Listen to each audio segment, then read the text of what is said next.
This is Travis Wayne Goodsell, and this is going to be a full translation of the facsimile number 1 of the Church of Jesus Christ of Latter-day Saints, their Book of Abraham, as they call it. It came from Egyptian papyri called the Sensen text, or Sensen papyri, translated as the Book of Breathings. That is information that you guys already have access to from the regurgitation of Egyptologists and the church. As you see, this is the reconstruction, and Egyptologists have pointed out there's no knife in Anubis's hand, and he's not supposed to have a human head, they say, and the bird is not supposed to have a bird head but a human head, and they say that the text indicates that it's Horus on the throne, on the altar, not even Osiris, because the text indicates that it's Horus. And so it definitely doesn't say the name Abraham anywhere in the papyri. And then they go on to complain that the canopic jars are the sons of Horus, and the crocodile is Sobek, and so Joseph's explanation, they say, is completely way off base.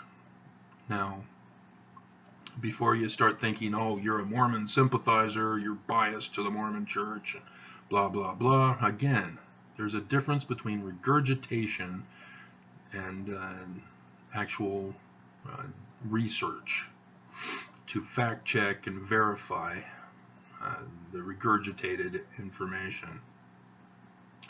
And if you can't separate the two types of learning, then I can't help you. Just stay away. So, alright, so let's go to the next scene.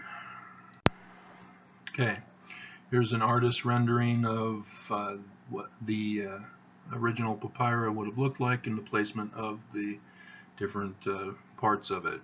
Notice that to the right is facsimile number 1, to the left is facsimile number 3, and text is in between, and text is also to the right of the picture, and it's to the right of the picture that includes the name of Horus as being the one on the altar. And again, this is called the Book of Breathings. This is a copy of the original papyrus. Notice that there are parts missing where you had to add the missing parts to what you see in the current facsimile in the Book of Abraham of the Church. And so, yeah, that's why he had to add head onto the bird and to the priest character and the body of the man on the altar, which I've already told you. The Egyptologists, the bird is Ba, the person on the altar is Horus. You can see to the right there's a black bird-like image in the upper right-hand corner of the column of text. That's Horus. That's where we identify his name, and it's repeated. Oh man, having trouble seeing this morning, but anyway, so that's Osiris, or Horus, sorry, the son of Osiris. The bird is the Ba, and the guy standing over him is Anubis. And then you have the crocodile and the canopic jars and such forth.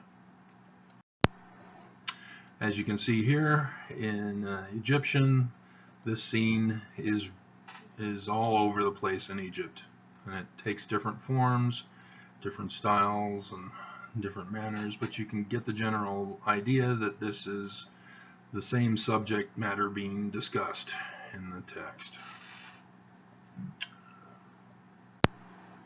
This is an Egyptologist's reconstruction of facsimile number 1. Notice some of the differences. There's a human head on the ba, which is correct, and Anubis head on Anubis, and also notice that there is a hawk in the center of the frame. That corresponds with Horus being on the altar as indicated in the text. And yeah, you can see the Horus figure in the text. Now, in the middle column at the very top is the Horus bird, and then in the third column from the right, so it's the one next to the facsimile, right next to the Ankh symbol is again the hawk. And yeah, this is supposed to be Horus, and therefore it's the hawk that's above him as his totem, as the American Indians would call it. And so yeah, the Egyptological translation is just it doesn't translate the picture here, the facsimile. They only translate the text, and the text is the same for the majority of Sensen papyri,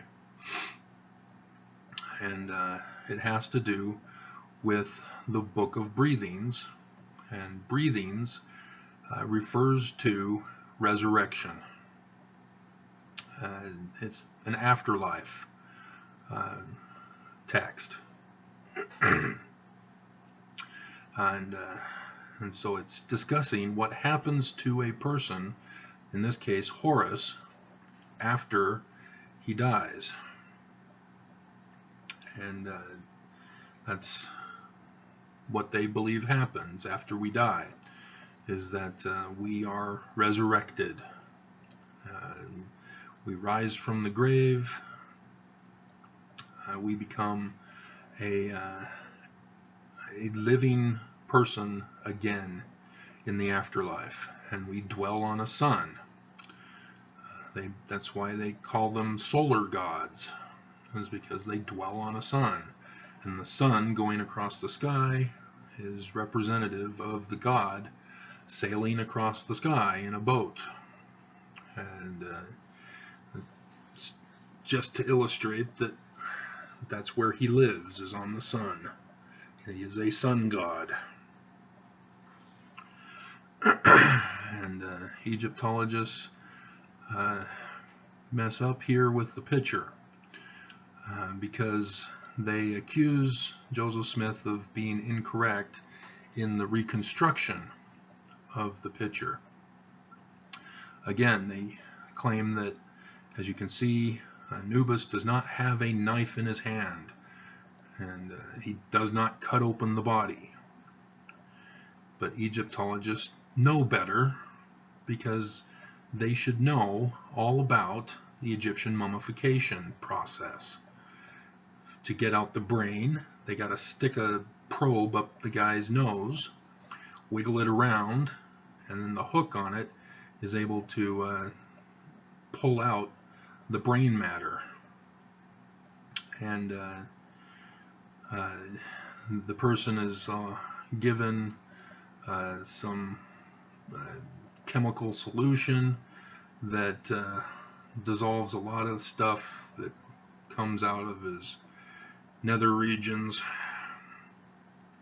But to get the organs in the chest, Do you Egyptologists seriously forget what you were regurgitatively supposed to remember for your tests?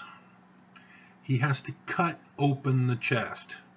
You cut open the chest with a knife. So it is not inappropriate for Joseph Smith to put in the hand of Anubis a knife. That's what they did, and it's okay. And the canopic jars are where those internal organs get placed. The liver, heart, and etc. And the canopic jars are representatives of the sons of Horus.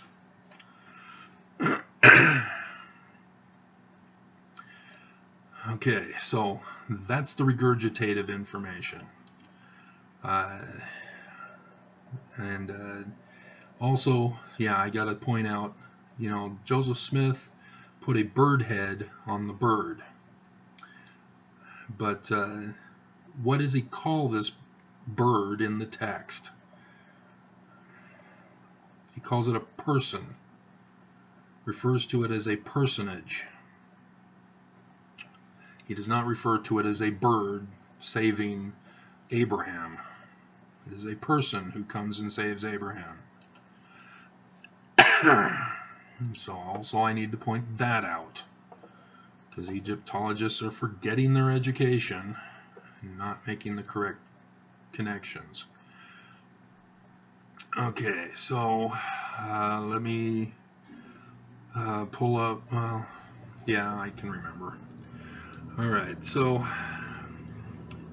yeah, Joseph Smith says that the canopic jars are gods of. Mormons make the mistake in calling them gods, and by the names that Joseph Smith rendered.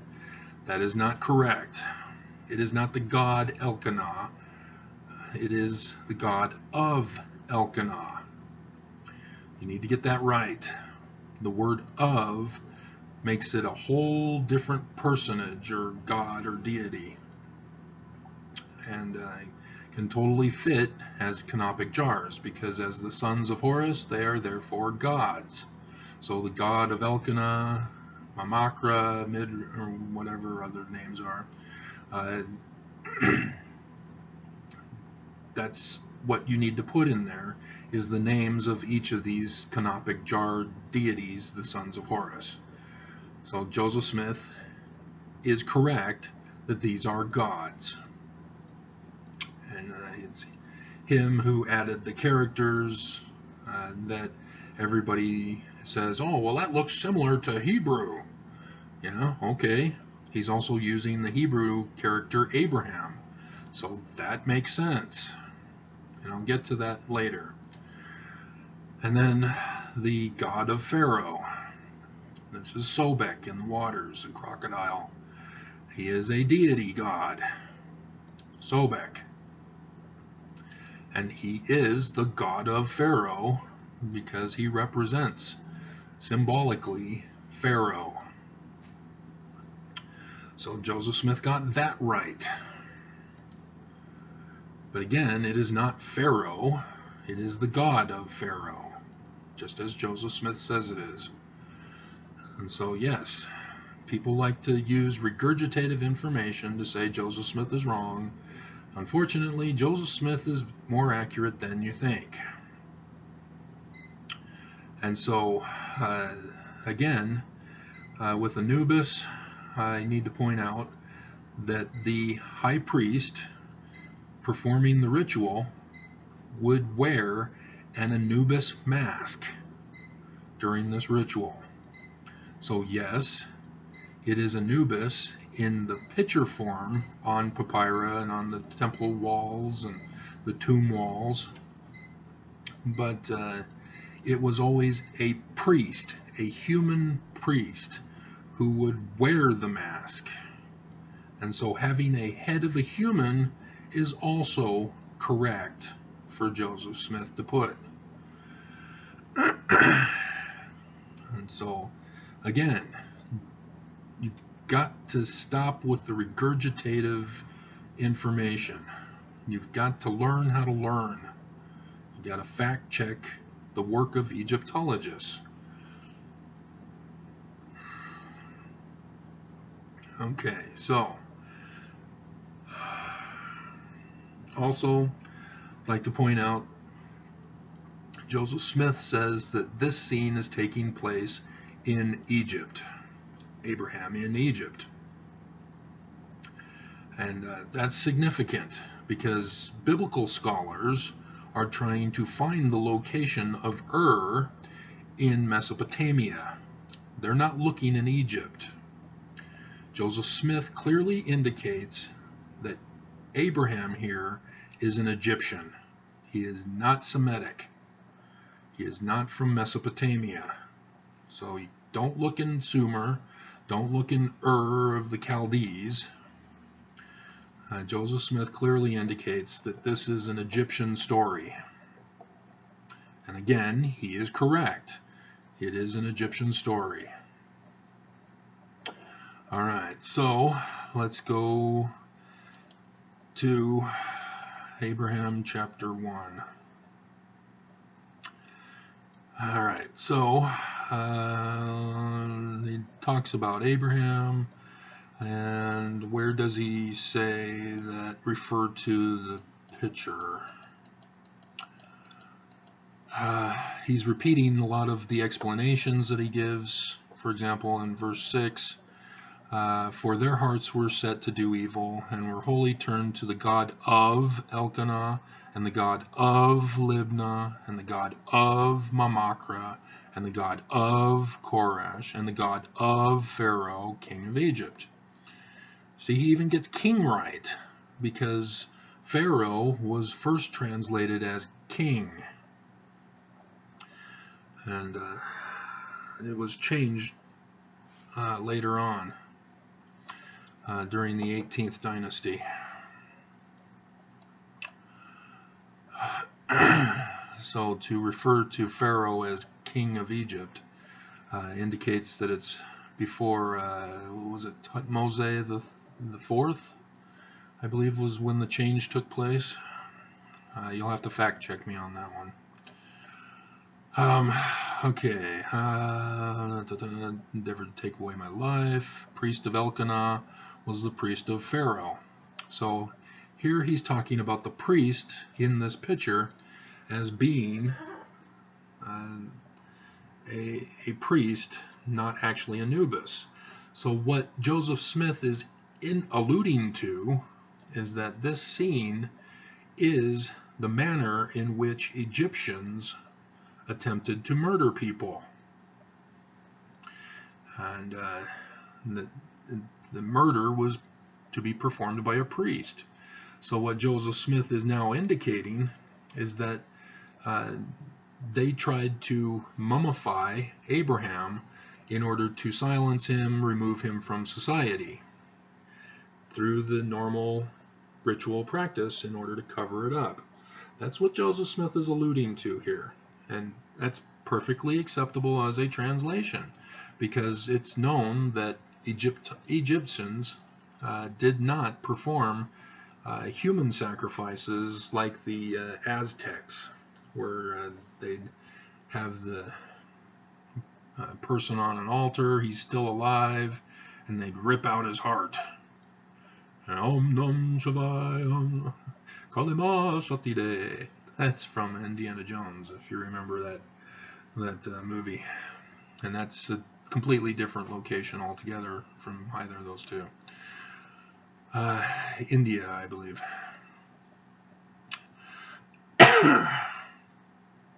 And okay, here's the virgin part, where yes, he's including this virgin version in order to justify his story with Abraham, and is indicating that this was the manner in which the priests would commit murder in order to cover it up, because you don't want to be guilty of murder. you have to have justification for murdering people. And the mummification process is the perfect way to do that. Now, I'm sure you guys have seen Brendan Fraser's mummy, and the Hamdai, is that the pronunciation that they give, where they stuck in the scarab beetles into the wrapped living person, and that was supposed to be a punishment of death, to torture the person as they die. I'm not too sure of that practice in reality, or whether that was writers' liberty to add to the storyline, but that's the same type of thing that Joseph Smith is using here to tell a story about a biblical passage. And let's see, the virgins, where does he say? Therefore they were killed upon this altar, done after the manner. Yeah, here it is. In verse 12, I will refer you to the representation at the commencement of this record.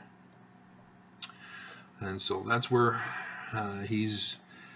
Joseph Smith is indicating to us that he is making this textual translation, not from the text.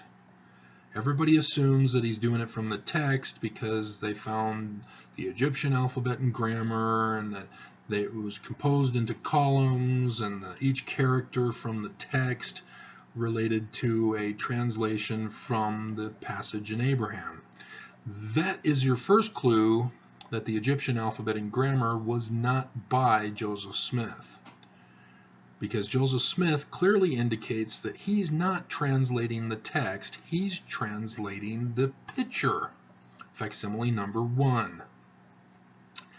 And so the Egyptian alphabet and grammar clearly appears to be somebody else's attempt to figure out how Joseph Smith made his translation, and had no clue as to how Joseph Smith was doing it, even though it was clearly indicated here in the text in Abraham chapter 1 verse 12. And so this is going to crush a lot of people, critics and Mormons alike, but that's the facts, people. Don't go by other people's speculations and attempts to apologize. Alright, so let's get to the part of his interpretation of this facsimile directly. And he says again, in 14, he's again saying, I am translating the facsimile, I am not translating the text, by saying that you may have an understanding of these gods, I have given you the fashion of them in the figures at the beginning. Which manner of figures is called by the Chaldeans Ralinos,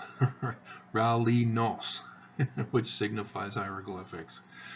So he's putting translator's privilege in here, but again, he's re-emphasizing he's translating the facsimile, not the text.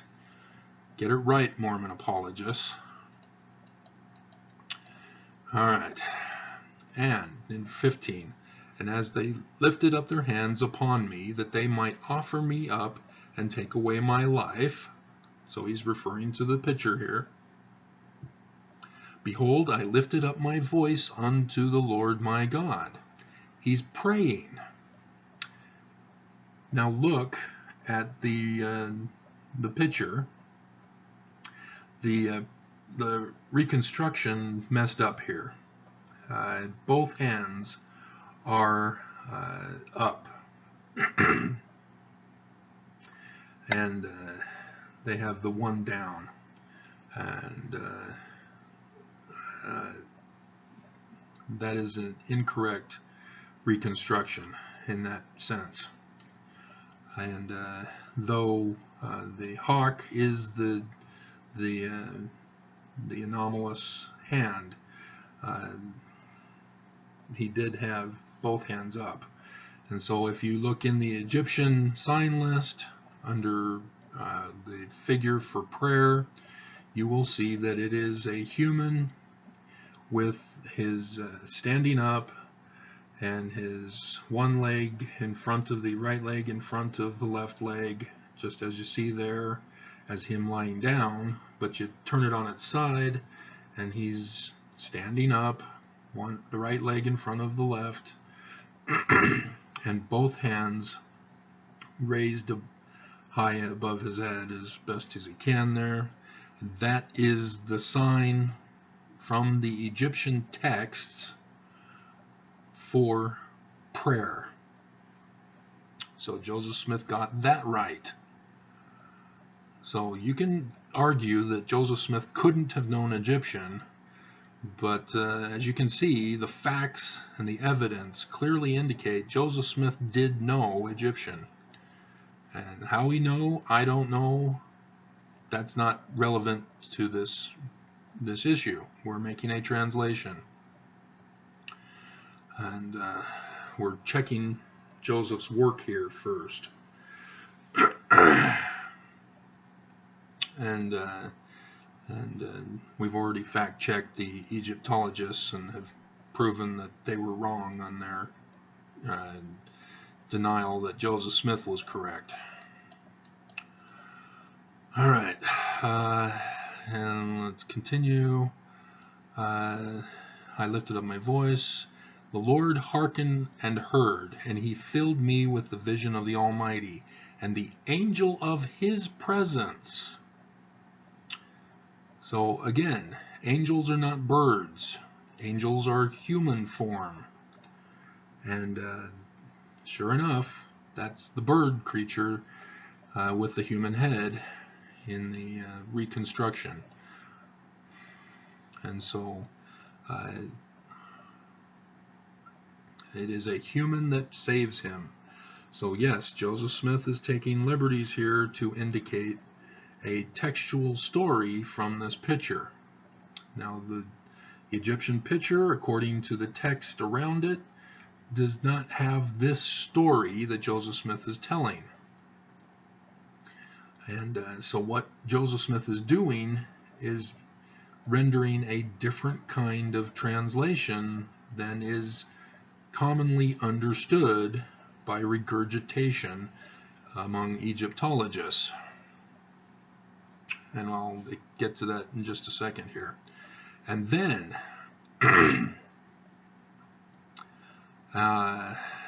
here we have the voice of Jehovah in 16. And his voice was unto me, Abraham, Abraham, behold, my name is Jehovah, and I have heard thee, and have come down to deliver thee. And so here we have a second person, the angel of the Almighty's presence, and then we have Jehovah coming down. So lo and behold, the two birds. One represents Jehovah, the hawk. The other represents the angel of the Almighty's presence, the Ba. So again, Joseph Smith was correct, even though that hawk was missing from the papyri. So again, Joseph got it right. And the hawk is Horus. He is the prince of Egypt, the son of Osiris, the king of Egypt. Horus is to take back the throne. Jehovah is the son of the Almighty.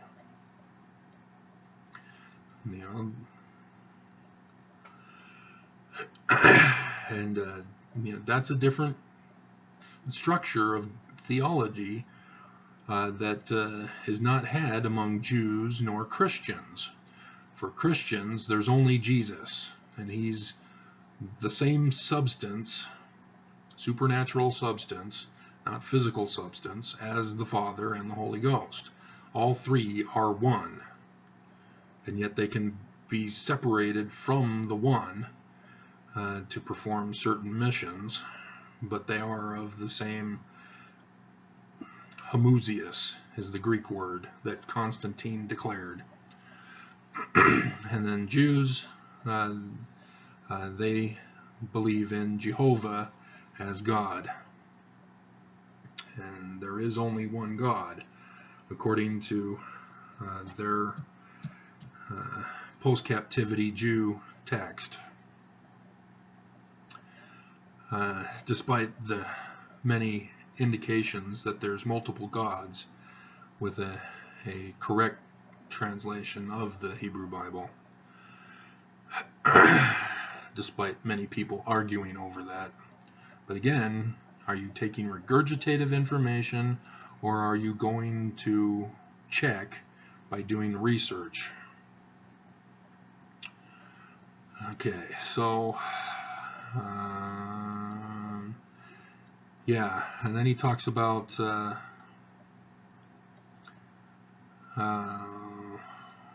where does he talk about? He goes to Egypt after this event.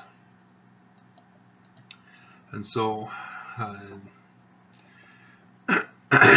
now to give you a correct rendering of this facsimile.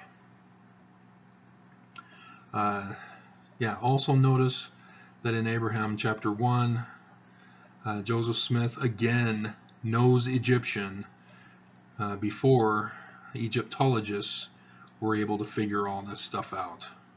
Because in verse 21, now this king of Egypt was a descendant from the loins of Ham, and was a partaker of the blood of the Canaanites by birth.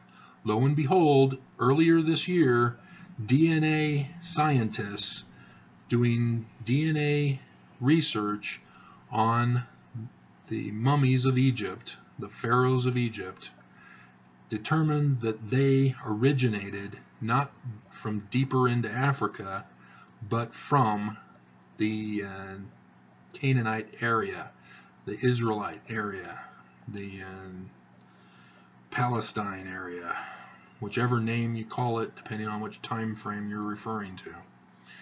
And so yeah, the Zawi Hamas, or Hawass, the Egyptian antiquities person who does all the video stuff for the Egyptian government on Egypt,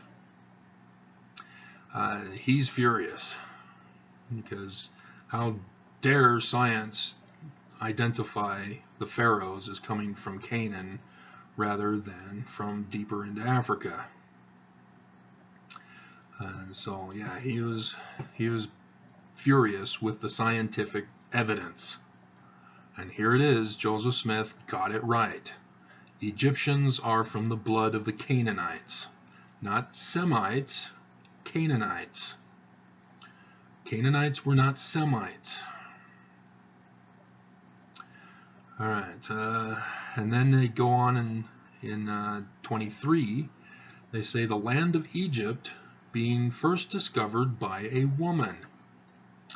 And let's see, who was the daughter of Ham and the daughter of Egyptus. And this woman also is named Egyptus later on. So Ham comes from the flood story. The flood story, Joseph Smith got it right. I'm going to get too detailed as I tangent off into translating the Og-Dode story of the Egyptians in comparison with the flood story of the Bible. But Ham is Chem. Chem is the name of Egypt in the masculine singular. Kemet is the Egyptian name for Egypt in the feminine singular. And and so everybody goes wild, saying Joseph Smith is wrong. Egyptus is the Latin for Egypt. So, yeah, again, the woman discovered the land is underwater. This is the creation myth of the Egyptians. That's the whole concept of the creation of heaven and earth is by the inundation of the Nile River. And so again, Joseph Smith got it right. And so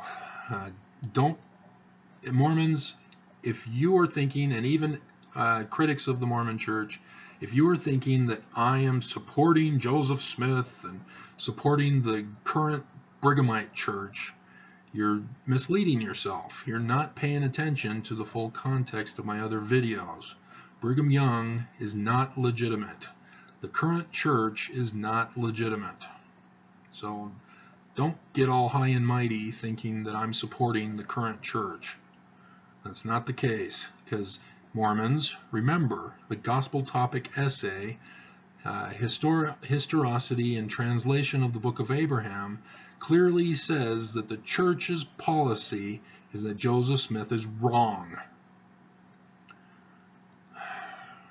So I am thrashing the church as well as I'm thrashing Egyptologists here. Again, I am not in either box. Don't categorize me in a box. All right. Okay. All right. So how then did Joseph Smith think he was justified in making Abraham Horus, who's on the altar? Well, as I've previously indicated, this is also referred to as Osiris.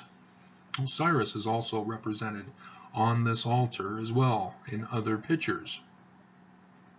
And so one could easily say, translate this without the textual information to help him. He could say, oh, well, that's also like Osiris, who has to go through the Book of Breathings process as well for resurrection into the afterlife.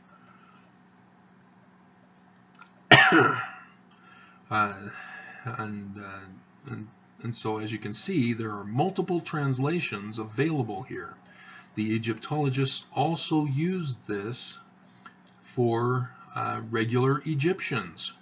Regular Egyptians would go through the mummification process, taking upon themselves the name of Osiris. Osiris Shishak is the name from facsimile number 2, the hypocephalus. And every Egyptian who went through this mummification process would be given a new name, adding Osiris to their name. And so they too would represent the character seen here in this facsimile. And so, yeah, anybody can be put here. So Joseph Smith is not incorrect by saying, hey, this is now Abraham. Because as long as Joseph Smith keeps it in that biblical context, he's fully justified to do this. Because Joseph Smith is not translating the text. He's translating the picture.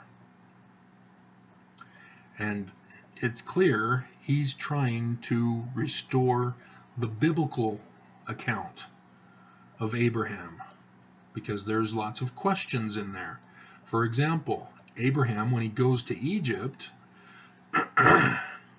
says to his wife, "You're my sister. Tell him you're my sister, because otherwise they will kill me." And so she says, I'm his sister. And then Pharaoh adds her as his wife in his harem. And then Egypt and the Pharaoh get cursed. And so Pharaoh kicks them out of Egypt and gives them a wealthy inheritance. And then she becomes pregnant by the 3 messengers coming to her saying, you're going to have a kid. And then she gets pregnant and has Isaac.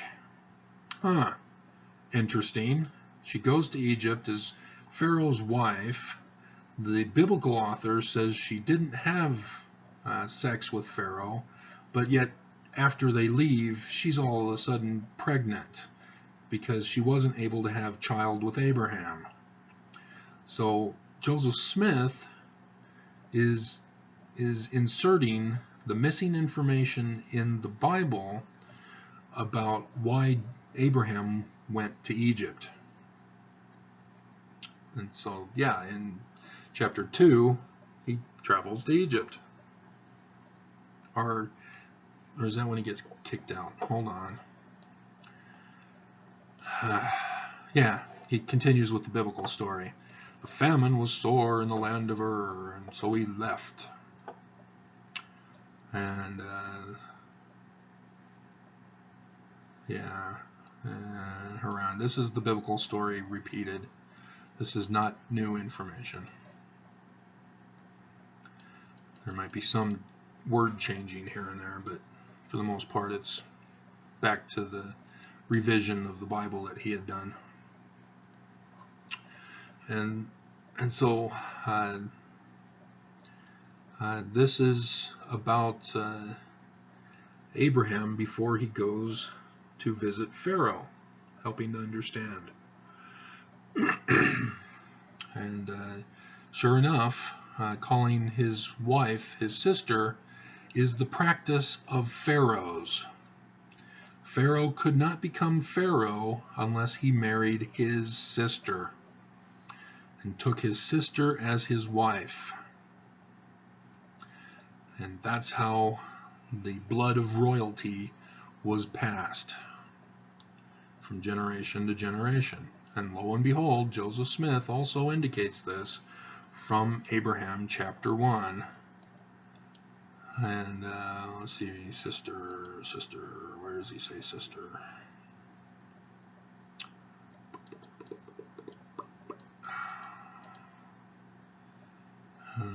Blood.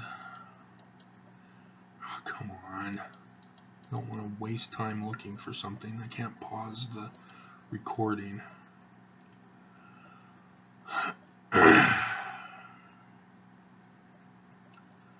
So, now this king was the taker of the blood, is preserved, lands of Egypt discovered by a woman, eldest son, is it before?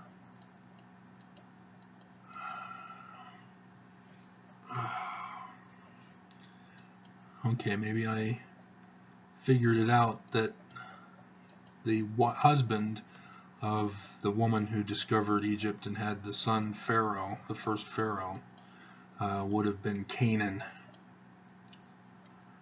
But I was pretty sure that he said it here, and I can't find it right now. So, again, fact check me to find if I talk about sisters marrying, but yeah, I'm not finding it here, and I'm wasting too much time looking for it. Okay, sorry about that. All right, so again, I have already pointed out in other videos how the biblical author, the post-captivity Jew, wrote the Bible. Genesis chapter 1 is the creation story, the Heliopolis creation story.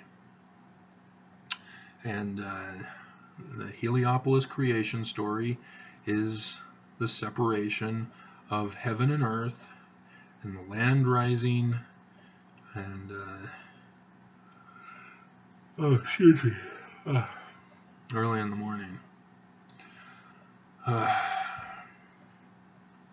Okay, and so yeah, the Genesis story is taken directly from the Heliopolis creation story. And then you see Genesis chapter 2 verse 4. Now these are the generations of the heaven and the earth. Generations means that heaven and earth had children.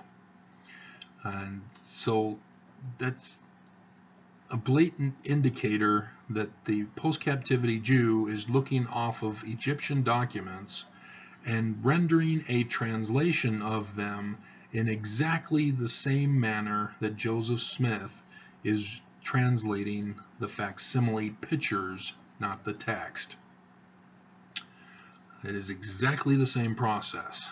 And so the kids of Adam and Eve are Cain and Abel. The kids of Nut and Geb in Egyptian are Osiris and Set. And the story in the Egyptians is that Set murders his brother and takes over the throne, the birthright blessing position. And in the biblical story, Cain murders his brother Abel. And in the biblical story, it's altered. Cain is cast out to the east, and Set becomes the brother who replaces Abel. So you can see that the biblical author is not liking having Set or Cain as the birthright blessing son from whom Noah descends from.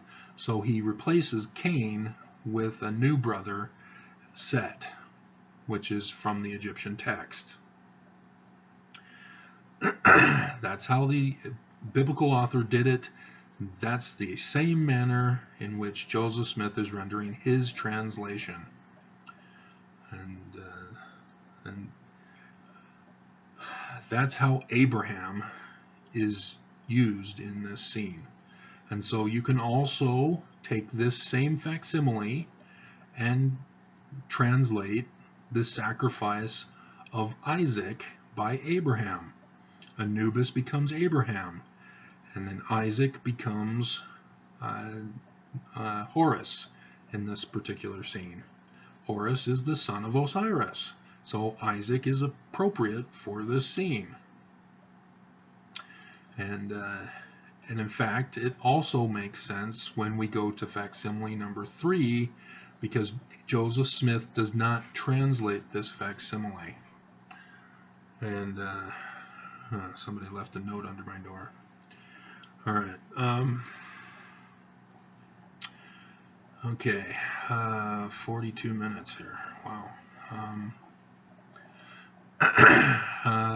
Okay. What else do I need to cover?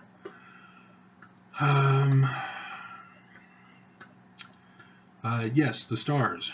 Egyptians got all of their stories from looking at the movements of the planets through the zodiac, as the zodiac rotated through the sky. Each zodiac was a character, and each planet and the sun and the moon were also Egyptian characters, and the stories would be told according to the movements. And so they would also know the movements of many millennia in the future. And so they were able to prophesy according to what the movements would be in the future. And people don't understand that. And yet it's clear that's how the Egyptians saw things. The Egyptian character that is not in Gardner's sign list of the 2 eyes of Horus.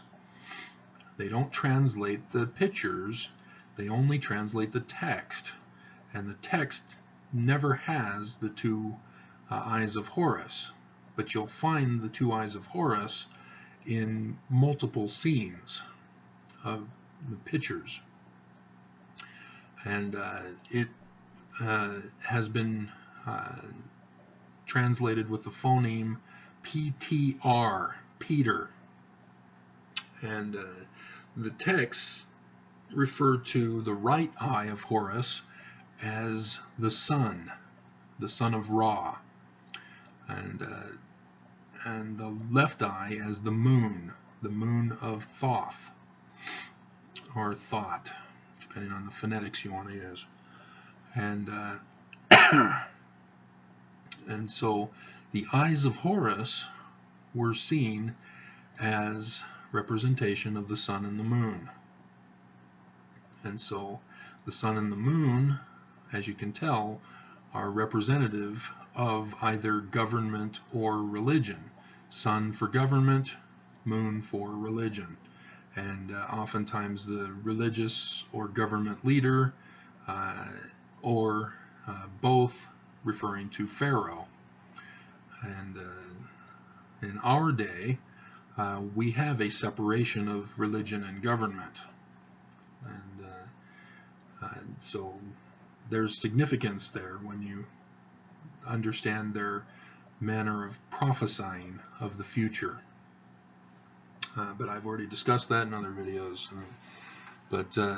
So we can then take these characters, apply them with their stellar equivalents, and also translate the sign that they're referring to in the heavens. So that's another translation that can be made. And then there are many other translation types that I've published and discussed on, I think, my website, but at least in publication. And so this is how you translate this passage. So, for example, the hypocephalus that Joseph Smith translates as chapter 3 of the book of Abraham. Remember, he's not translating text, he's translating the pictures. And that's in chapter 3 of Abraham. And he uses the stellar translation in chapter 3. And doesn't use necessarily the Abraham story in this passage, but other than to say that Abraham is learning about the heavens. So again, Joseph Smith is right. There may be some errors here and there, such as in facsimile number 3, his explanation mixes up Horus, the prince, with Ma'at,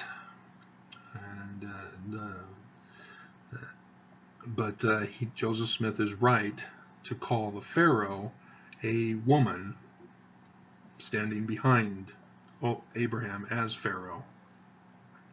But again, Joseph Smith did not translate facsimile number 3.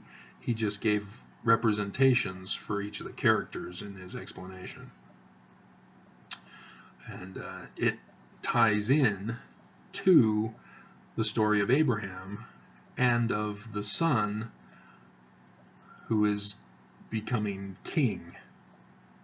And like I said, if Joseph Smith is indicating that this is how Abraham got to Egypt, to have his wife taken from him into Pharaoh's harem, and then they talk about Abraham leaving and having a son in the Bible text, and well, why are we sure that it's Abraham's son, not Pharaoh's son?